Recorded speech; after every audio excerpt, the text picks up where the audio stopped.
Monsieur le ministre des Arts et de la Culture, Monsieur le ministre du Tourisme et des Loisirs,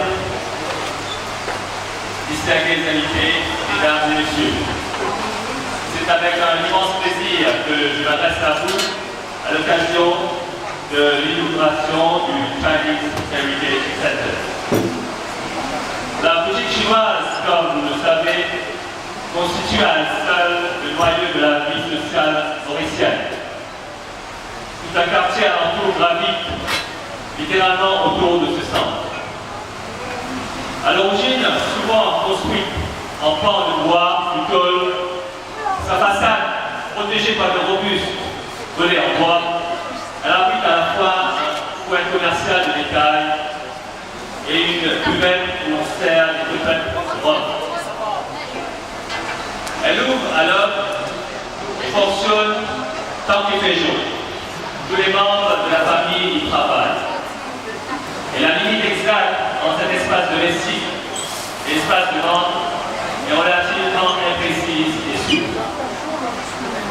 Certaines marchandises envahissent les chambres à usage domestique. L'odeur du poisson salé et de vomi envahit souvent le quotidien. La boutique fermée, il y a la petite fenêtre, munie de barreaux, garantissait une heure d'ouverture, par laquelle subsiste bien souvent le seul lien avec le monde.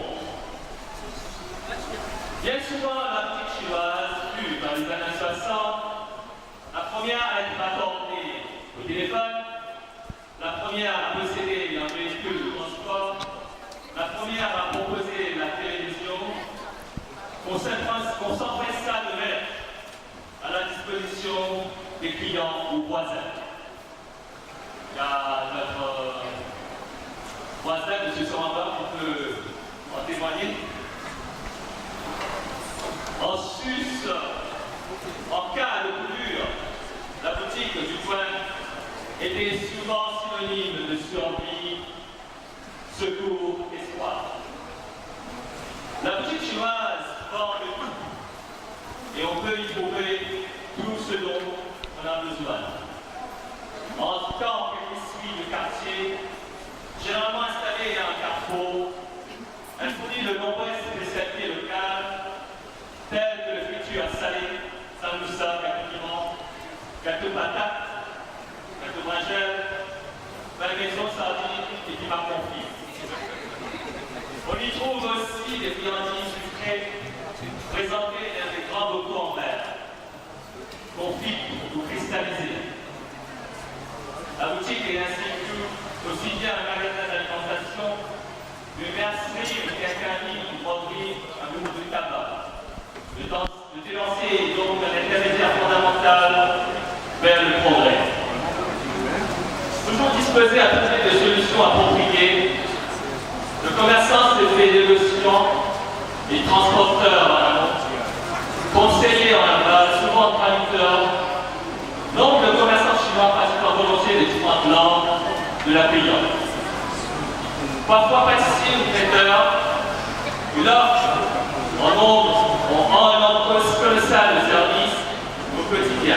Il est difficile d'énumérer de manière exhaustive. Le boutiquier chinois fut avant tout banquier, inventeur du crédit, il joue l'interface entre colon, ouvrier, laboureur, petit vendeur, ouvrant ses lignes de crédit dans son fameux carnet rouge. Et appréciant les aléas des revenus irréguliers, dans une économie jadis très tributaire des bonnes conditions climatiques. En un mot, il permet de joindre le deux bouts et de traverser les périodes de vaches vertes. Les boutiques chinoises subsistent encore, mais leur nécessité se fait moins sentir et il paraît flagrant qu'à ce jour, elles se trouvent immanquablement menacées. C'est pour cette raison que j'avais toujours cette envie de recréer la boutique Simon pour montrer à mes enfants, à vous tous ici présents, et à la nation mauricienne comment tout avait commencé. Et aussi pour préserver cette patrimoine local si prodigieuse. La famille Sinsaabi est acclamée depuis 1935. En effet, en cette année, mon grand-père lillois local a ouvert une boutique de détaillant connue comme la boutique Raquette. Il était originaire de Moyenne, qui est un des villages de la province de Guangdong en Chine.